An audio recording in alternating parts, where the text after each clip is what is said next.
Hi, this is Bob Scully, and welcome to another edition of The World Show, our free markets series, where this week you're in for a treat. We meet a true freedom fighter for free markets, somebody who not so long ago was in the thick of things in Egypt during the Arab Spring. Before that, he was in Kazakhstan, not necessarily the friendliest place in the world. He's been in Afghanistan on various missions, and before that, behind the Iron Curtain in Eastern Europe, he was dodging KGB agents. Not a boring life, and yet he does it in the intellectual pursuit of convincing people about freedom, libertarianism, and free markets. Here is Tom Palmer of the Atlas Foundation. Tom Palmer, I'm all in favor of free enterprise, and when I read about you, initially I thought, well, I'm going to start a travel agency and handle his travel arrangements, and of course I'll make a lot of money. But then I read further, and let me quote for the viewers here so they get a sense of it. I was up all night uploading video to our colleagues for editing and posting on the internet. Then the gunfire and attacks by the army and riot police right outside the hotel made it impossible to sleep. So you lead really a very adventurous life, and even though you're an intellectual warrior, you're almost a guerrilla warrior as well. I do try to keep busy, and I go to lots of places. Some are fairly tame, and some are a bit more challenging. And how did you come to choose this life? Because way back in the 80s, if I read correctly, you were out in Vienna smuggling libertarian literature into Eastern Europe. It sounds a bit like Le Carré, but it's also kind of dangerous. I mean, how did you get this mission? Well, I'd always had a passionate feeling that tyranny of whatever sort, left or right, was unjust and immoral, and it hurts me to think that people suffer under some form of despotism, that they're arrested and tortured for their views or their religious views or just how they want to live. And I had the feeling in the late 1980s that the Soviet Union was going to come to an end, that communism would be over. I think I was a little bit ahead of the curve on that. And it mattered what would replace it, because it doesn't follow that if one tyranny falls, it's necessarily going to be an improvement. So it was very important that people have access to the ideas of liberty, of constitutional government, of limited government, of freedom of speech, of free market economy, of the rule of law, of toleration. And I moved to Austria and worked with friends there and began bringing books, photocopiers, fax machines, which were very important because the KGB couldn't tap a fax line. They had the ability with those little alligator clips to tap a conversation, but it turns out they didn't have their own fax machines to tap a fax communication. So it was effectively at that time, before the internet, a easy way for people to communicate without being overheard by the security apparatus. And we began to set up networks of classical liberal or libertarian, or just use the old-fashioned word liberal as it was used there, clubs, organizations, getting books published, underground, and even I would bring out samizdat books just on rice paper to Vienna and then photocopy them and then smuggle back 50 or 100 copies, which increased the number of copies of that book in circulation by 50 times. And we'll get into the substantive aspect of that in a few minutes, but I can't help but delve into the cloak and dagger aspect of it all. When you say samizdat and KGB, I mean, these are heavy things. You were an enemy of these totalitarian states. You're like one of the early Christians trying to get in and spread the word and plant a ferment, a seed. How close did you ever come to being either arrested or tortured? Well, I was arrested a couple of times, but certainly never tortured. And just in all honesty, the risk was not really on me. The risk was on the people I was working with. They were the ones who risked arrest, imprisonment, beatings, internal exile. In my case, generally the worst thing that was going to happen was that I would be expelled from the country. So there was very little risk, really personally, for me. But for the people with whom I worked, it was a really different story. And if only to protect these people, as you point out, you must have learned some of the black arts. I mean, you knew that they couldn't tap a fax line, and you must have used code names on phone lines, and you must have met in cafes behind newspapers. I mean, how did it happen? Well, all of those things, and indeed to this day, working with colleagues in some difficult parts of the world, now we have internet and access to email, but we still use, let's say, code names or handles other than the real name of the person, because that could endanger someone. I've learned now in this email world that people will accidentally forward things, and so I'm very, very strict with our colleagues who work in difficult places that they not use their real names and not endanger themselves. So the risk to someone like me is really, in all honesty, not that great, but the people with whom I work often risk their lives, and I'm very careful to take my lead from them and ask them, how can I be of service to you? We want to help you. We do not want to endanger you. You tell me what I ought to do. And I listen very carefully to them.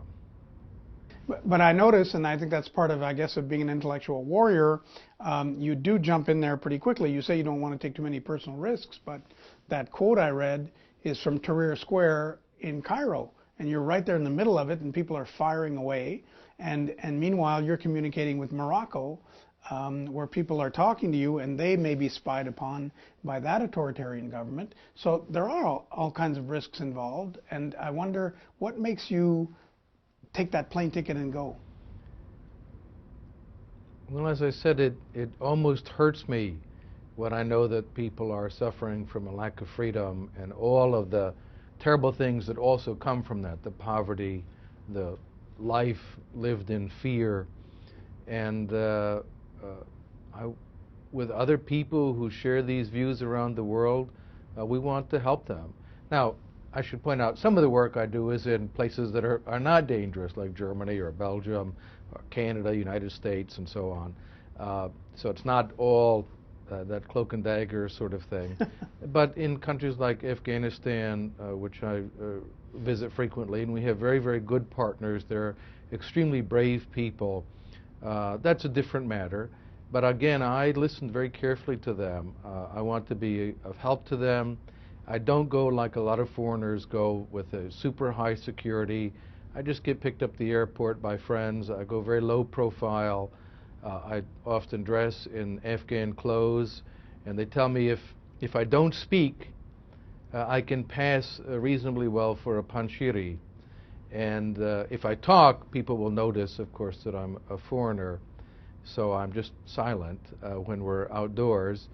But that's much safer than going in with a lot of security. And of course, that's terribly expensive. And we do this on a shoestring. Everything is economy airfare, and I fly on a lot of, let's say, scary airlines, scary air. And we try to do this as cheaply as we can. And again, in a way that actually adds value to our colleagues, who are, in these cases, the ones who take the real risk. And this will be my last question on the topic of your personal safety, but I asked you earlier, were you ever arrested? And yes, you were. But now I have to ask you, from the description you just made of Afghanistan, a whole different part of the world, do you not fear kidnapping? A long time ago, I made a decision in my life that I'm not afraid of other people. And so I don't fear it. I'm just cautious and try to take steps to avoid that sort of thing. But I just decided a long time ago I would not go through my life being afraid of what other people could do to me. And so that's my attitude when I go into a conflict zone, is to realize something unpleasant or disastrous could happen to me, and that's just the risk I take. I was also struck by the description in your literature of a man who goes under the pseudonym Ali Camille. He's a Shiite in southern Iraq, and he translates books at great risk to himself, books with libertarian ideas in them. But if ever he's caught, he'll be killed. He is absolutely in great danger. Very much so, and of course a number of his friends were murdered.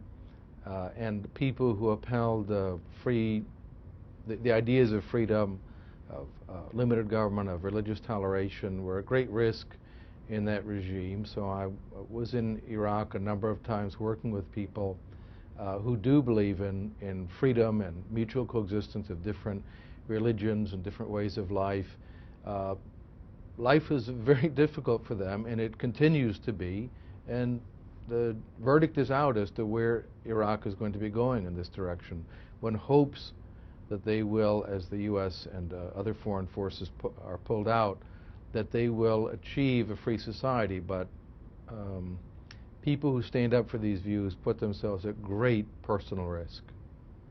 And I don't want to belabor the early Christian metaphor here, but in a sense you were really the St. Paul of this story, because you were giving a lecture over there, and he was in the room, and he came up to you afterwards, and you converted him. He asked you, he said, well, what is this? And you said, it's libertarianism. I'm a libertarian.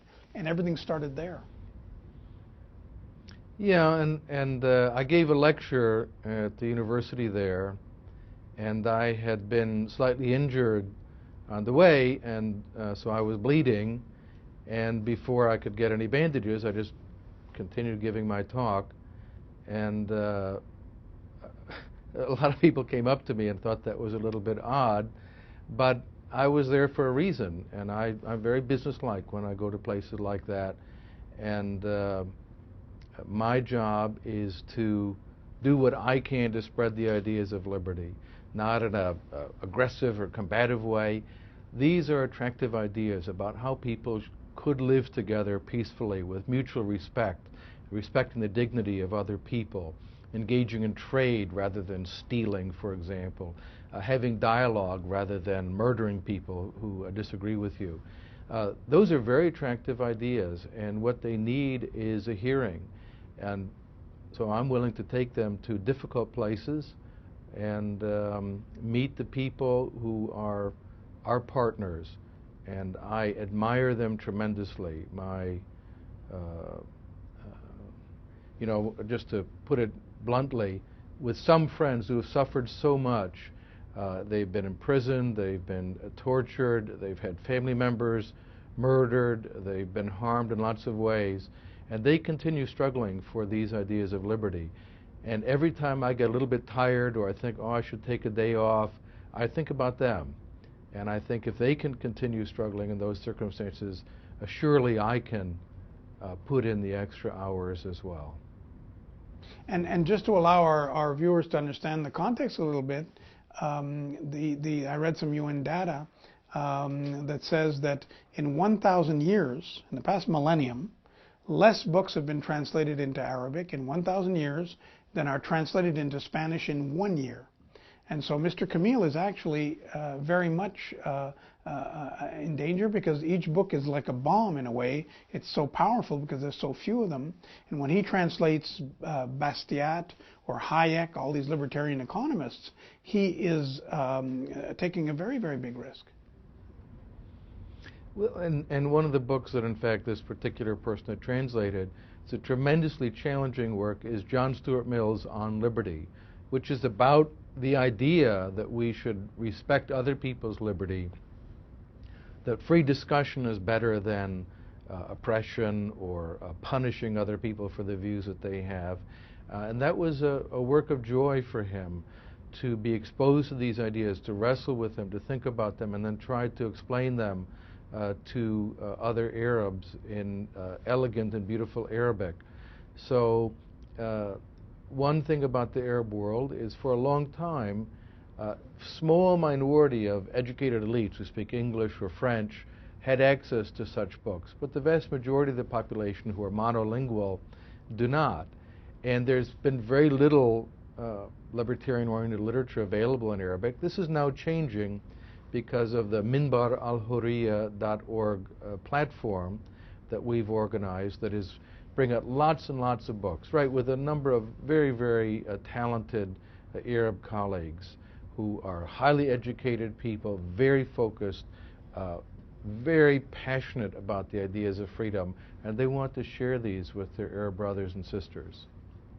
And now, to surprise the viewers a little bit about libertarian thought, there's an amusing moment that comes to mind that I saw the other day on television. Ron Paul was being interviewed by a journalist who said, well, of course you're on the extreme right. And then Ron Paul shot back, well, I'm in favor of free trade with Cuba. How's that? And the fellow just was speechless because he couldn't put it together. And you, for instance, as a libertarian, oppose the war in Iraq. So when we think libertarianism equates with the right, quote unquote, it's much more complex than that. Well, yes, war is the greatest enemy of human life, of freedom, of civilization. It's a terrible evil, and you should resort to it only when it's the last possible way to defend yourselves. This clearly was not the case in the attack on Iraq, and so my view and that of other libertarians was this is wrong. This is a terrible mistake. Should not be done.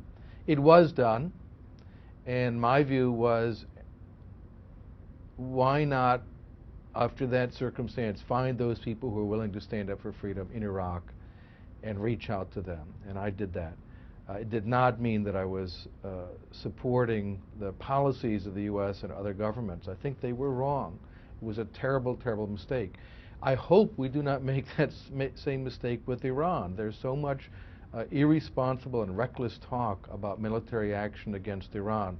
This would be terrible. First off, it would cost huge numbers of lives of innocent people.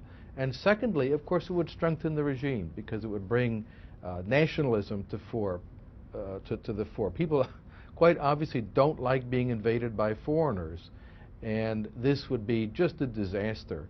And people in the political discussion in the U.S. or Europe who rattle the sabers and talk about war, in my opinion, are extremely irresponsible and reckless. And we've talked about the dangers that face you abroad, but are you also seen as a troublemaker by the U.S. government when you travel? Do they try and sandbag you with their embassies and their networks of people in the countries where you visit? I wouldn't say that, but I generally keep clear of them.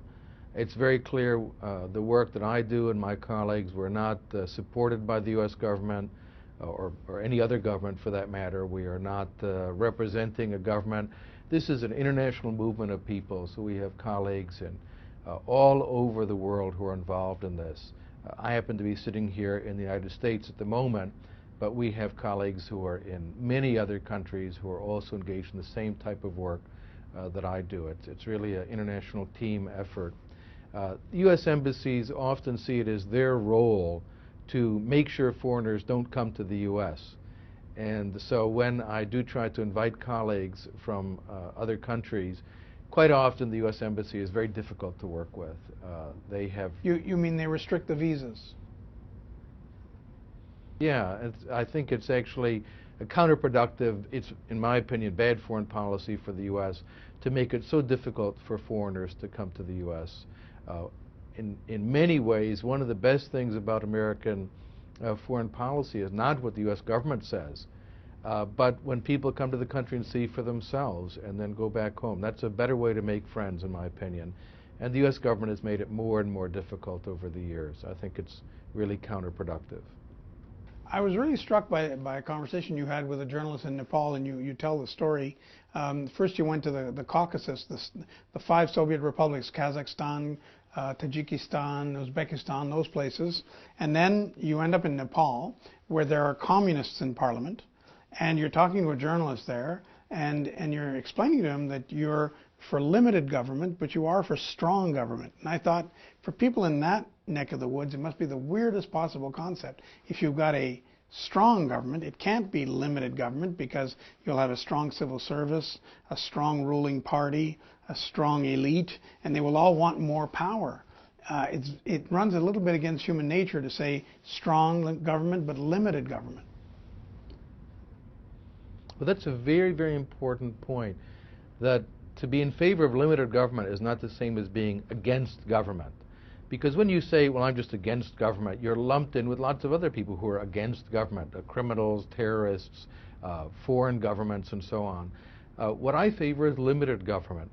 That means the government needs to do its job well. It's supposed to help us to define our rights. I know what is yours, what is mine. This is obvious in the case of land law and property, for example, but other application as well. It should help us to define, to defend our rights, and have a legal system that allows us to adjudicate disputes and make contracts and live together peacefully and amicably. What happens in so much of the world is government does both too much and too little. It does a lot of things it shouldn't be doing at all. It's just not well suited to them, or they're criminal and unjust, like stealing from one group to give to another, or telling people how to live, or oppressing religious minorities. They shouldn't do that. And then they don't do things that they should do, like provide defense of life, liberty, and the state, or a legal system that actually functions. In many parts of the world, the government legal system is so corrupt, you'd have to be crazy to waste your time going to it. In some cases, the judges will even articulate in advance how much of a bribe you would have to pay them to win the case. Well, it's obvious you're not getting justice there. The government fails. And what you find consistently in poor countries around the world is government failure. The government has failed to provide a system of property. The government has failed to provide the rule of law. The government has failed to restrain its own agents from engaging in criminal behavior. And the government has failed to provide the legal framework that allows people to work out their differences peacefully amongst themselves, to cooperate, and so on. So what I stress with people is limited government is not the same as being just against government or in favor of chaos or something like that. It means we want a government to do its job and be limited to doing the things it ought to do and do those things well. Are there any governments in the world today, in your opinion, that are approaching that? Yeah, well, approaching always is a relative term from one position or another. Take a very good example. The Canadian government, I think, has been getting a lot more things right. And the Americans now should be looking to Canada for good examples of some budgetary restraint, compared to the U.S. at least, to think about how to limit government's powers in a very effective way. So I think Canada is emerging actually as a rather good example for the world. Australia would be another one. Various European governments that have been getting things right relatively. The last few years with the crisis have seen a demand for more state interventionism, which I think is a mistake because the problem was caused by interventionism in the first place. Another example, though, of a country that went from really a failed state to a emerging democratic rule of law country is the Republic of Georgia.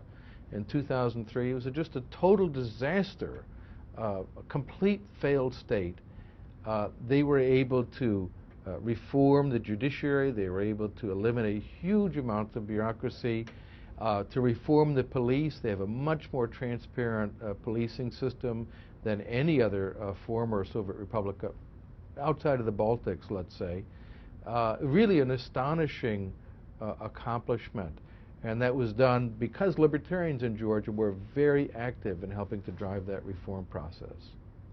And of course, they were nearly clobbered by Mr. Putin. And I'm just wondering, when you see somebody like that, Saakashvili, or even the Dalai Lama, who's really in a whole different world and fighting for very different things than what you're fighting for, but fighting very bravely, when you see all of that, leaders like that, do you think that they will eventually prevail? Yeah, that's a question of a time frame. I do think that authoritarian and totalitarian regimes, they always have present this image that they're eternal. It turns out they're not. They tend to be rather brittle. And we've seen this in various regimes. This certainly was the case in Egypt, where there was an authoritarian regime of Mubarak, total state control of the media, including newspapers and magazines, state control of the economy, very strong state with security apparatus, et cetera, et cetera. And it collapsed. The Mubarak regime just collapsed. It turns out it was very, very brittle. This is something we've seen around the world, that these authoritarian states or totalitarian states, they look really tough, really strong, and indeed they can hurt you very badly if you challenge them. But it turns out they're much more brittle than people think, and they sometimes just collapse to the ground. Look at what happened in the Soviet Union. This monstrous, horrible totalitarian state that killed millions and millions and millions of people, just ground them up in a gigantic meat grinder, if you will, destroyed people's lives, conquered whole nations, exterminated entire classes and ethnicities of people, and it collapsed in a very short period of time, just collapsed to the ground. What's really important when that happens is to make sure that people have the intellectual resources to understand the importance of good institutions like the judiciary, the rule of law, property rights, a constitution, limited government, so there's at least some chance that something better can replace those regimes. Well, Tom Palmer, this has been fascinating. Maybe I do want to be your travel agent after all. I got to warn you, I always travel coach. I'll take it anyway. Thank you so much. Thank you. Tom Palmer was our guest on the Free Markets series of the World Show. And that's our program for this week. I'm Bob Scully. Have a great week. Thanks.